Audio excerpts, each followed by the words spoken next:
सर्वांना नमस्कार. ऑफिसवाला लव with passion या स्टोरीचे 126 एपिसोड यापूर्वीच अपलोड केलेले आहेत. कृपया ते सगळे एपिसोड ऐकण्यासाठी आपल्या चॅनलला भेट द्यावी. जितेंद्रने आता नयनाचं काहीही ऐकायचं नाही असंच ठरवलं आणि तिला सांगितलं सरळ की जर तुला इथे राहायचं असेल तर तू सुद्धा या घरची कामं केली पाहिजे. जर हॉटेलमधल्यासारखं ऑर्डर सोडून राहायचं असेल तर तू हॉटेलमध्ये जसं रेंट देते खाण्यापिण्याचे राहण्याचे तसे इथे सुद्धा रेंट दे, नाहीतर बाहेरचा रस्ता पकड. आणि आता अहंकारी नयना सहजासहजी अशी हार मानणार नव्हती आणि ती गेली आता तरी जितेंद्रसाठी नाश्ता करायला. आणि आता तिला काही येत सुद्धा नव्हतं. ती पुन्हा जितेंद्रकडे पाय आपटत गेली आणि म्हणाली, जितेंद्र, मला ओन्ली अँड ओन्ली सँडविच येतं, मी तेवढंच करणार, तुला तेवढंच खावं लागेल आणि पुन्हा माझ्यावर ऑर्डर सोडू नकोस.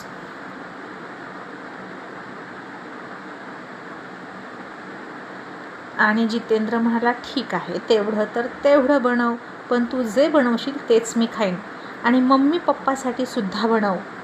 आणि ती लगेच म्हणाली, का? मी त्यांच्यासाठी नाही बनवणार. जितेंद्र म्हणाला, नयना, विसरू नकोस, हे घर त्यांचं आहे, मी त्यांचा मुलगा आहे म्हणून मी ते राहतोय. आणि जर तुला राहायचं असेल तर तू सुद्धा त्यांचं काम कर, नाही तर ते तुला हाकलून देतील. तुला काय करायचं ते बघ. नयनाला आता इतका राग आला की वाटायचं सरळ बॅग उचलावी आणि निघूनच जावं. पण जायचं कुठं? डॅडी तर गेटवर सुद्धा येऊ देणार नाहीत. आणि म्हणून तिनं आता रागात सगळ्यांसाठी सँडविच बनवायला गेली. आणि आता जितेंद्र डायनिंग टेबलवर येऊन बसला तिच्यावर लक्ष ठेवण्यासाठी.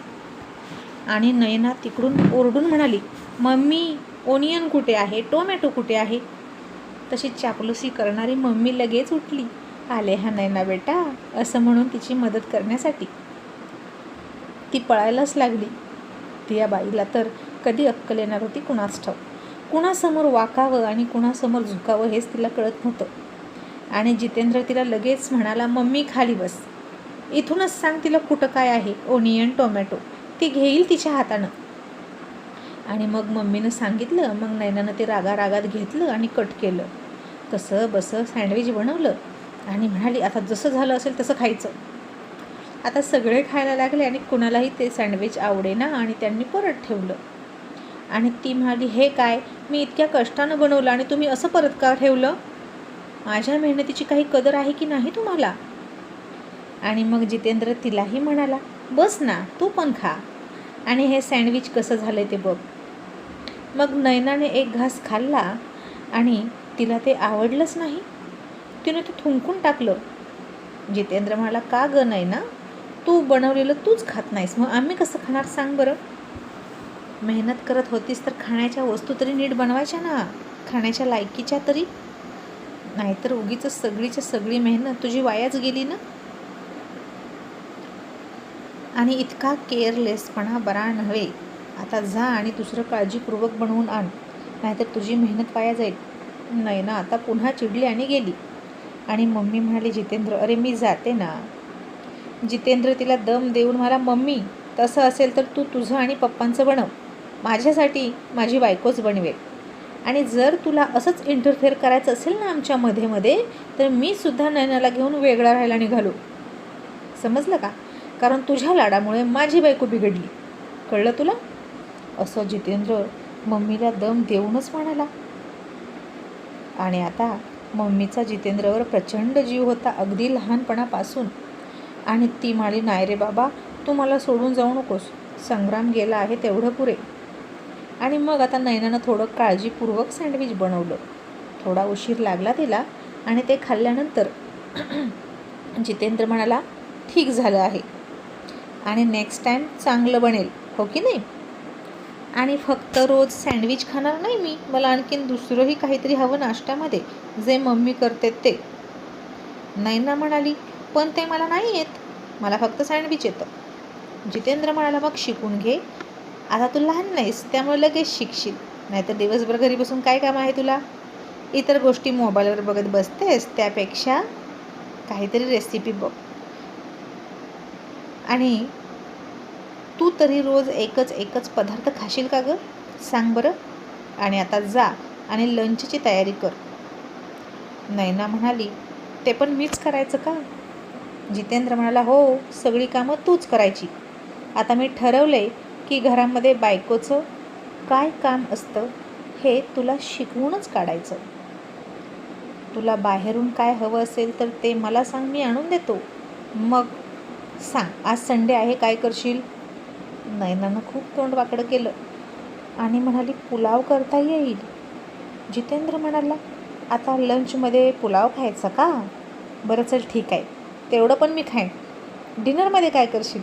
नयना पुन्हा विचार करून म्हणाली, डिनरमध्ये सुद्धा पुलावच करता येईल, मला दुसरं काही येतच नाही. जितेंद्र थोडासा विचार करून म्हणाला, ओके, जोपर्यंत तुला बाकीचं काही येत नाही तोपर्यंत मी पुलाव खायला तयार आहे आणि तू सुद्धा पुलाव खायचा, समजलं? स्वतःसाठी तरी दुसरं काहीतरी बनवशील ना, मग बघू, मी पण तेच खाईन. आणि उद्या ऑफिसला जाताना मला माझा नाश्ता रेडी हवा, त्यामुळे लवकर उठायचं. आणि आता नयनाला खूप म्हणजे खूप विचित्र वाटत होतं.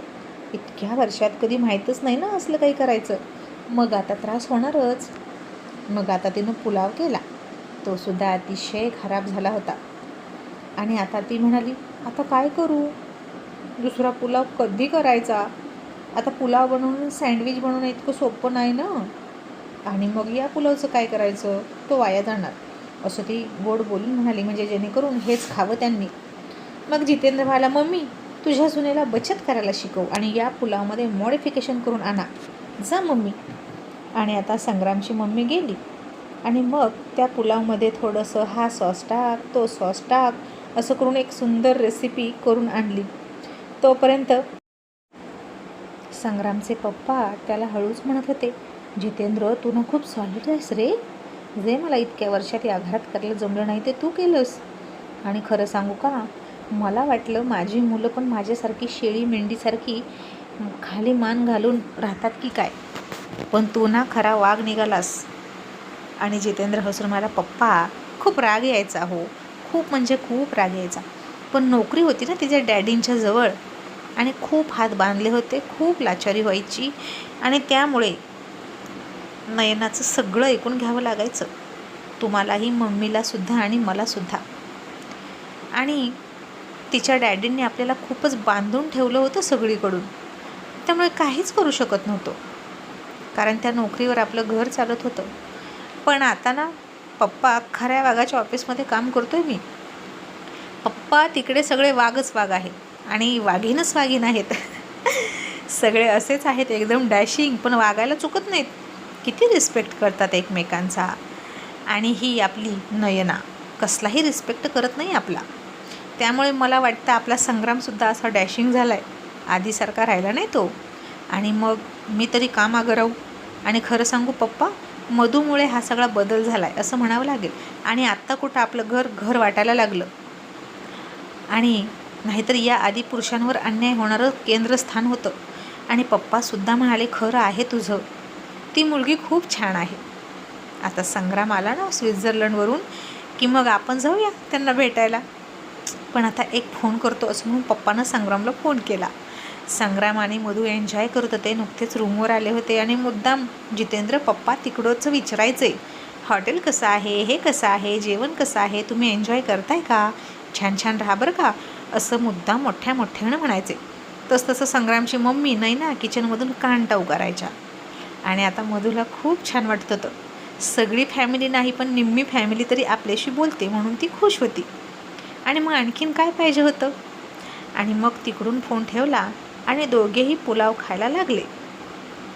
आता संग्रामच्या पप्पांमध्ये सुद्धा वाघ शिरला आणि ते संग्रामच्या मम्मीला म्हणाले, जा आणि माझ्यासाठी लोणचं आण या पुलावसोबत खायला. आणि ती मूर्खबाई आधीसारखीच म्हणाली, तुम्हीच उठा, मी दमले. तसं संग्रामच्या पप्पानं उसनं अवसान आणून तिच्याकडं रागात बघितलं आणि म्हणाले, मूर्खबाई, तुझ्यामुळं तुझी सूनसुद्धा तुझ्या मुलांचा रिस्पेक्ट ठेवत नाही, तू माझं सतत अपमान करतेस, तशीच सवय तुझ्या सुनांना लागली, तुझ्यामुळेच हे घर खराब झालं, तू पण तुझी बॅग उचल आणि बाहेर हो, तुझा लालचीपणा या सगळ्याला कारणीभूत आहे. आणि आता संग्रामची मम्मी तर चकितच झाली तिच्या नवऱ्याचं हे इतक्या वर्षातलं बोलणं ऐकून. आणि आता आपलं काही खरं नाही असं दोघींनाही वाटलं. संग्रामची मम्मी पटकन गेली, लोणचं घेऊन आली आणि त्यांच्या समोर ठेवलं. आणि संग्रामचे पप्पा म्हणाले, वाढणार कोण? तुझा बाप. आणि आता संग्रामच्या मम्मीनं सुनेसमोर अपमान होतोय म्हणून गुपचूप वाढायला सुरुवात केली. आणि मग जितेंद्र आणि त्याचे पप्पा एकमेकांकडे बघून हळूहळू हसत होते आणि पुलाव खात होते, तो मॉडिफिकेशन केलेला. मग तोही दिवस गेला. डिनरमध्ये सुद्धा आता पुलाव खाल्ला जितेंद्रने, पण थोडा चांगला पुलाव केला होता नैना मॅडमनी. आणि नैना थकून झोपली. मग जितेंद्र त्याचा फोन संपवून रूममध्ये आला आणि जितेंद्रने बघितलं तिला अशी झोपलेली आणि त्याला खूप हसायला आलं. अजिबात व्यवस्थित झोपली नव्हती, उशी नीट घेतली नव्हती, नीट ब्लँकेट घेतलं नव्हतं. मग त्यानं तिला पहाटे 5 वाजता उठायचा आधी अलार्म लावून ठेवला आणि मग तिची उशी वगैरे व्यवस्थित करायला गेला आणि तिच्या अंगावर पूर्ण ब्लँकेट घातलं आणि त्याच्या हाताचा स्पर्श झाला आणि तिने त्याचा हात पकडला. आता सगळं झोपेत विसरून गेली आणि जितू डार्लिंग म्हणून त्याच्या मिठीत शिरली. आणि आता ती अशी मिठीत आली आणि खूप दिवसापासून तो असाच होता, उपाशी उपाशी. मग त्यानं हळूवार तिचे केस सावरत तिच्यावर प्रेम करायला सुरुवात केली आणि तिच्या ओठांवर ओठ टेकवून किस करायला लागला.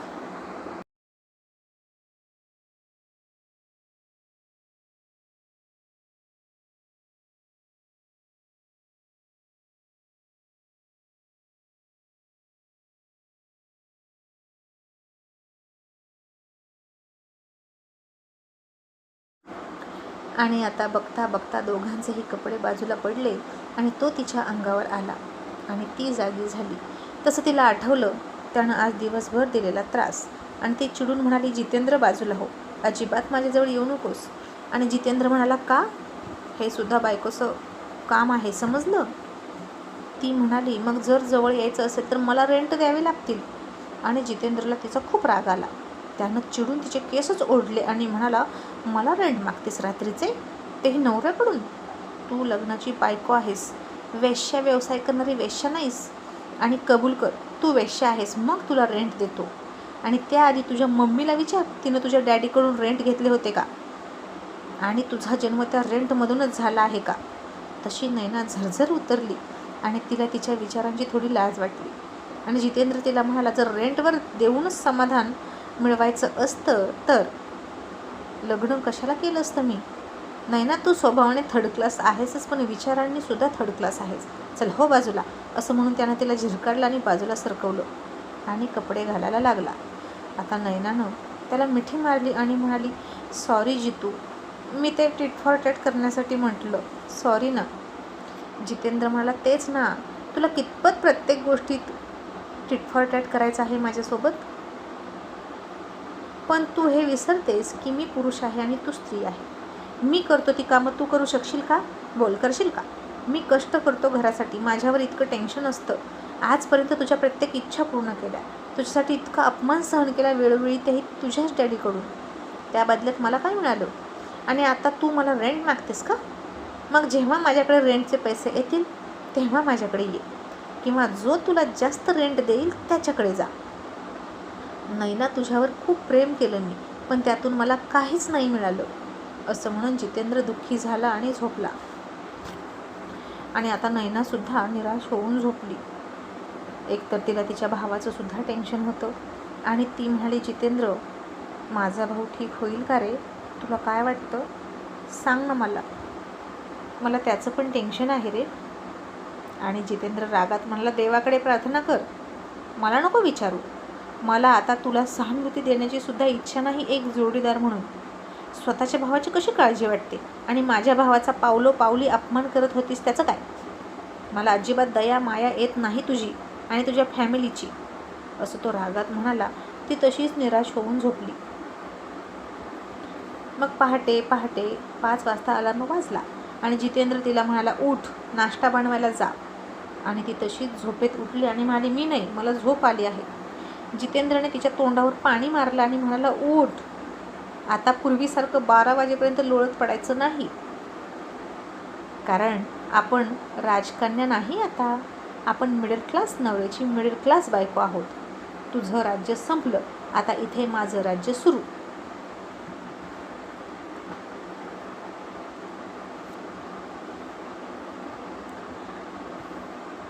आणि आता हे ऐकलं आणि नयनाला काय कळावं करेना.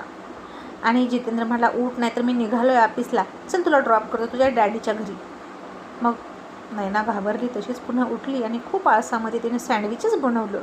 आणि आता जितेंद्रनं सँडविच तर सँडविच तेवढंच खाल्ल्याने गेला. लवकर घरून निघाला आणि हॉस्पिटलमध्ये गेला. तो रोज लवकर निघायचा, रोज हॉस्पिटलमध्ये जायचा आणि नयनाची मम्मी डॅडी दोघांना भेटून दिलासा द्यायचा. पण नयनालाही माहीत नव्हतं आणि तो जितेंद्रसुद्धा मुद्दाम तिच्यासमोर वाईट साईड बोलायचा तिच्या फॅमिलीला. कारण त्याला माहीत होतं एखादं झाड सुधारवायचं असेल तर वरवर फांदीला इलाज करून उपयोग नाही, तर मुळाची मशागत केली पाहिजे. आणि म्हणून जितेंद्र तिच्या मम्मीला डॅडीला भेटायला जायचा. आणि नयनाचं मूळ पकडलं होतं त्यानं आता, कारण तिच्या स्वभावाचं मूळ तिच्या मम्मी डॅडीमध्ये होतं. त्यांनी जर तिला थारा नाही दिला तर ती अजिबात कुठं जात नव्हती. आणि आईबापाच्या जीवावर उड्या मारणाऱ्या मुली या अशाच असतात. मग तो भेटायला आलेला बघून त्यांना बरं वाटलं. मिस्टर दळवीला सुद्धा चांगलं वाटलं, कारण दुसरं कोणी येतच नव्हतं त्यांना भेटायला. आणि आता तो सुद्धा जितेंद्रला जावई म्हणून रिक्वेस्ट करायला लागला होता. आणि जितेंद्रच्या लक्षात आलं की समाजातील रिस्पेक्ट मिळवायचा असेल तर आधी स्वतःला सेल्फ रिस्पेक्ट दिला पाहिजे, तर इतर लोक रिस्पेक्ट देतात. नाहीतर नयनासारखे लोक आपला कचरा करायला बघतातच. आणि आता जितेंद्र दळवीला म्हणाला, येतो सर, बाय, काळजी घ्या. आणि दळवी डोळ्यात पाणी आणून म्हणाला, बेटा डॅडी नाही का म्हणणार, झालं केलं विसरून तुम्हाला माफ नाही का करू शकत. आणि आता त्यांचा केविलवाणा चेहरा बघितला. जितेंद्रसुद्धा इमोशनल झाला आणि त्यानं दळवीला मिठी मारली आणि म्हणाला, ओके डॅडी, टेन्शन घेऊ नका, सगळं ठीक होईल. आणि दळवीला खूप छान वाटलं आणि कुठेतरी थोडंसं गिल्ट कमी झालं. आता नयनाने जितेंद्र गेल्यानंतर न्यूजपेपर बघितला आणि कुठं नोकरी लागते का ते बघत होती. तर कपूर इंडस्ट्रीमध्ये वॅकन्सी होती.